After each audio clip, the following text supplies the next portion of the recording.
औरतों के इस प्रकार नहाने से घर में कंगाली आती है। एक बार भगवान विष्णु माता लक्ष्मी के साथ हरिद्वार में घूम रहे थे। माता लक्ष्मी ने देखा कि सारे मनुष्य गंगा में नहा नहा कर हर घर गंगे कह रहे हैं, परंतु सभी लोग दुखी और परेशान हैं। तब माता लक्ष्मी ने बहुत ही आश्चर्य से भगवान विष्णु से पूछा, स्वामी, गंगा में इतनी बार स्नान करने पर भी इनके पाप और दुखों का नाश क्यों नहीं हुआ? क्या गंगा में अब सत्यता नहीं रही? भगवान विष्णु बोले, गंगा में तो वही सामर्थ्य है, परंतु इन लोगों ने पाप नाशनी गंगा में स्नान ही नहीं किया, फिर इन्हें लाभ कैसे मिलेगा?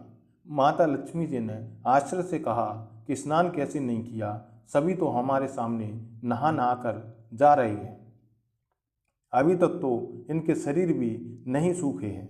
भगवान विष्णु ने कहा, ये लोग तो केवल जल में डुबकी लगाकर ही आ रहे हैं, तुम्हें मैं कल इसका रहस्य समझाऊंगा। दूसरे दिन बहुत ही जोर से बारिश होने लगी, सारी गलियां कीचड़ से भर गईं। एक चौड़े रास्ते में एक बड़ा सा गड्ढा था, चारों ओर कीचड़ भरा हुआ था और भगवान विष्णु ने लीला रची। वे स्वयं एक बूढ़े आदमी का रूप धारण करके उस गड्ढे में जा गिरे। लक्ष्मी जी को उन्होंने समझाकर पास में बिठा दिया कि देखो, तुम लोगों को सुना सुना कर यूं पुकारती रहो कि मेरे बूढ़े पति अचानक गड्ढे में गिर पड़े हैं, कोई पुण्य आत्मा इनको बाहर निकालकर इनके प्राण बचाए और हम असहाय दंपति की सहायता करें। और भगवान विष्णु ने यह भी समझा दिया कि जब कोई व्यक्ति गड्ढे में से मुझे बाहर निकालने को तैयार हो, तब इतना और कह देना कि मेरे पति सर्वथा निष्पाप हैं। इन्हें वही व्यक्ति छुए जो खुद भी निष्पाप हो। यदि आप निष्पाप हैं तो उनके हाथ लगाएं, नहीं तो उनको हाथ लगाते ही आप स्वयं भस्म हो जाएंगे। लक्ष्मी जी तथास्तु कहकर गड्ढे के किनारे बैठ गईं और आने जाने वालों को सुना सुना कर भगवान विष्णु की सिखाई हुई बातें कहने लगीं। गंगा में नहा नहाकर लोगों के झुंड आ रहे हैं और सुंदर युवती को यूं बैठी देखकर कुछ लोगों के मन में पाप आया और कुछ लोगों को धर्म का भय हुआ और कुछ लोग कानून से डरे और कुछ लोगों ने तो लक्ष्मी जी को यह भी कह दिया कि मरने दे इस बुढ़े को, क्यों इसके लिए रोती है। और कुछ दयालु और चरित्रवान पुरुषों ने उस युवती को, पति को बाहर निकालना चाहा, परंतु लक्ष्मी जी के वचन सुनकर वे भी रुक गए। उन्होंने सोचा कि हम गंगा में नहाकर आए हैं तो क्या हुआ, पापी तो हैं ही, कहीं हम सहायता करते समय भस्म ना हो जाएं। उनके पास कई व्यक्ति आए, परंतु किसी का साहस नहीं हुआ। सैकड़ों आए, सैकड़ों ने पूछा और चले गए। संध्या का समय हो चला। तब भगवान विष्णु ने माता लक्ष्मी से कहा कि देखा, आया कोई सच्चे मन से गंगा में नहाने वाला। तब थोड़ी देर बाद एक नौजवान युवक हाथ में एक लोटा लिए हुए हर हर गंगे कहता हुआ आया। लक्ष्मी जी ने उसे भी वही बात कही। उस युवक का हृदय करुणा से भर आया और उसने भगवान विष्णु को बाहर निकालने की तैयारी की। लक्ष्मी जी ने उसे रोककर कहा कि भाई, यदि तुम सर्वथा निष्पाप नहीं हो तो मेरे पति को छूते ही तुम भस्म हो जाओगे। उसने उस समय बिना किसी संकोच किए हुए लक्ष्मी जी से कहा, माता, मेरे निष्पाप होने में तुम्हें संदेह क्यों हो रहा है? देखती नहीं, मैं अभी गंगा नहाकर आया हूँ। भला गंगा में नहाने के बाद भी क्या पाप रहते हैं?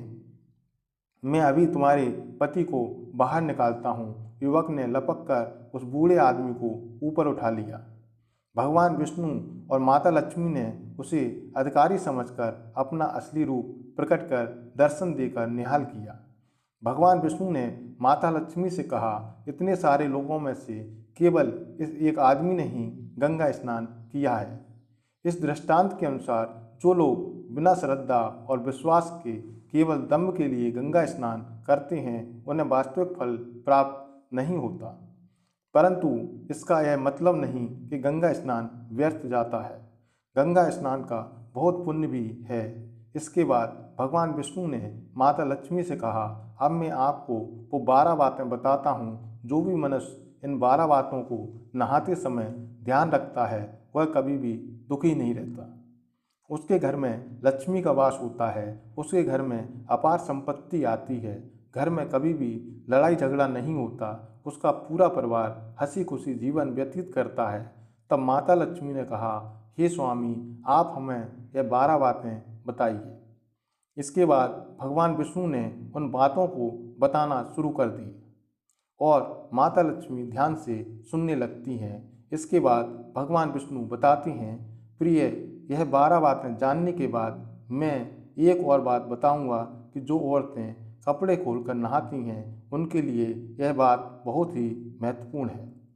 हे देवी, आप इस बात को बहुत ही ध्यान लगाकर सुनना। तभी भगवान विष्णु अपनी बातें सुनाने लगते हैं।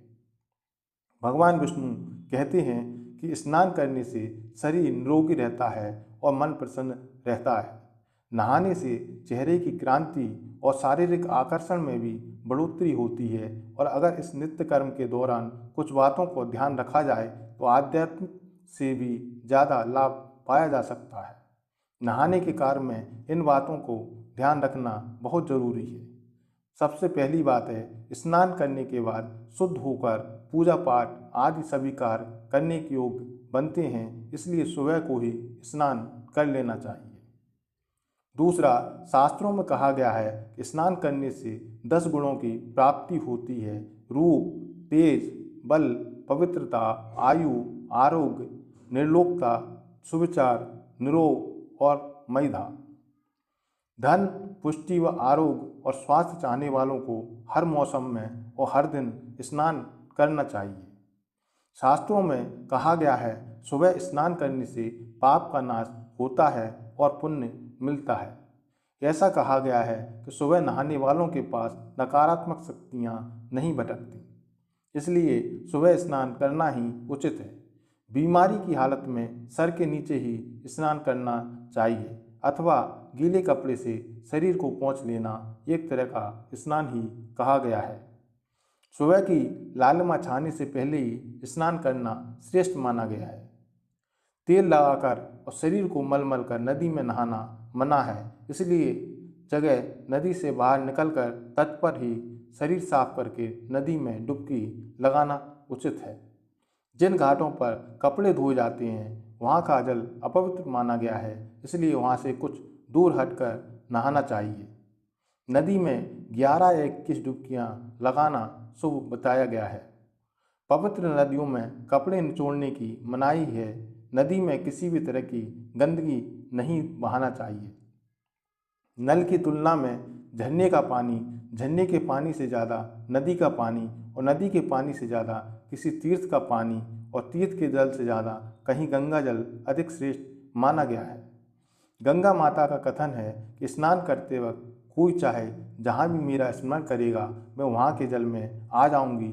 इसके बाद भगवान विष्णु ने कहा कि अब मैं आपको औरतों के बारे में बताता हूँ जो औरतें कपड़े खोलकर स्नान करती हैं। हिंदू धर्मशास्त्रों में हर एक चीज़ के लिए कुछ नियम बनाए गए हैं। इन नियमों में से एक है स्नान को लेकर की गई बातें।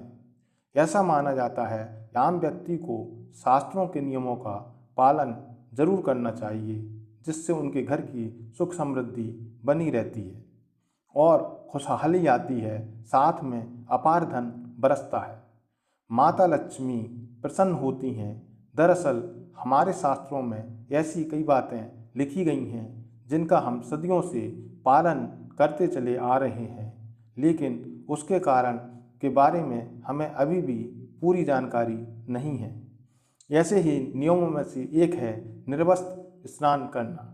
आपने अक्सर घर के बड़ों को ऐसा कहते सुना होगा, कभी भी बिना कपड़ों के यानी कि निर्वस्त्र स्नान नहीं करना चाहिए।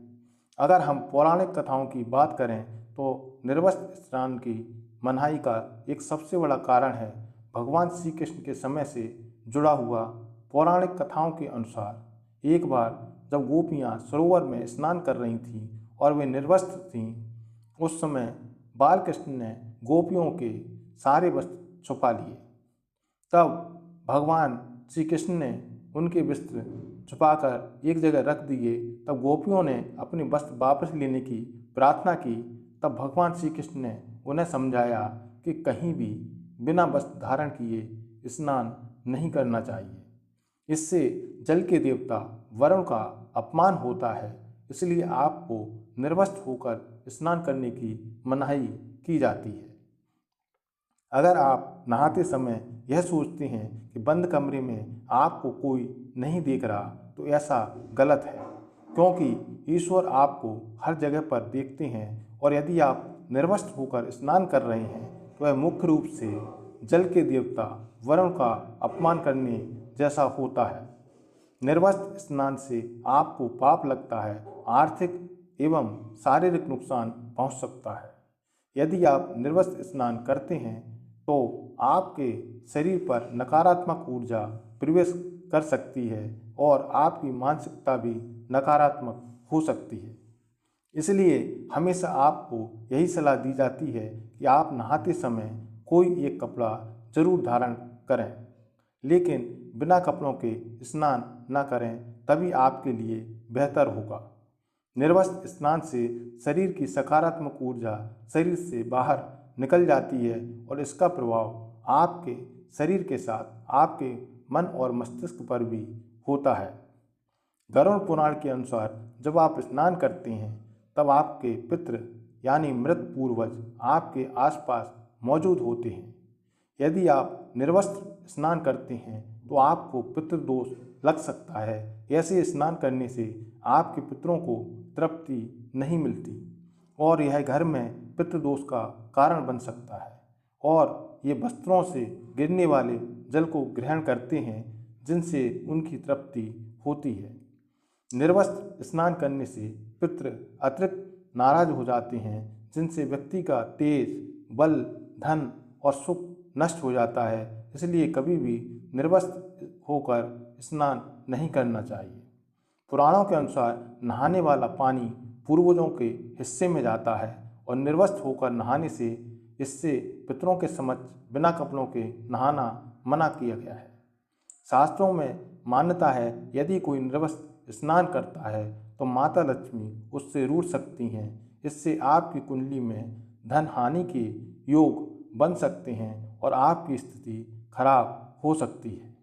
इसी कारण से आपको निर्वस्त्र स्नान न करने की सलाह दी जाती है और शास्त्रों में भी इस बात की मनाही की गई है। वीडियो पसंद आए तो वीडियो को लाइक करें, शेयर करें तथा चैनल को सब्सक्राइब अवश्य कर लें। धन्यवाद।